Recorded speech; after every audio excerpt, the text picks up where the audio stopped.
আছে, পারিবারিক শান্তি তখন যতটা ছিল এখন তার ধারে কাছেও নেই।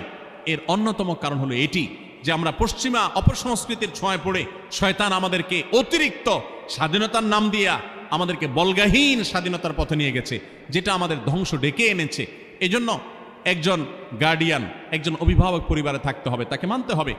আপনি নারী হিসাবে আপনার স্বামীটাকে যদি মনে হয় একটু বোকা কিসিমের, সে বুঝে না, আপনি অবশ্যই ডেফিনেটলি আপনি তাকে বোঝাবেন, আপনি তাকে আপনার মতামত বলবেন, তারও কর্তব্য আপনার মতামত গ্রহণ করা। কিন্তু এর মানে এই না যে আপনি তাকে ডিনাই করবেন, পাত্তা দিবেন না, অবজ্ঞা করবেন, তার কাছে জিজ্ঞেস করা ছাড়া যেদিক সেদিক যাবেন, যা খুশি তা করবেন, এটা উচিত না। আপনার জান্নাতে যাওয়ার প্রয়োজনে ওই যে তিতা করল্লা বলেছি, সে যদি কোনো দিক থেকে তাকে মানতে আপনার কষ্ট হয়, আপনার থেকে সে পিছিয়ে আসে বুদ্ধিতে জ্ঞানে, তারপরে একটু কষ্ট করে ঢোক গিলেন, একটু কষ্ট করে সবর করেন, শুধুমাত্র জান্নাতের আশায় আল্লাহ তাআলা আপনাকে মর্যাদা দিবেন, দুনিয়াতে বড় করবেন, আখিরাতে বড় করবেন। অনেক সময় দেখা যায় পুরুষতান্ত্রিক সমাজে আমাদের দেশে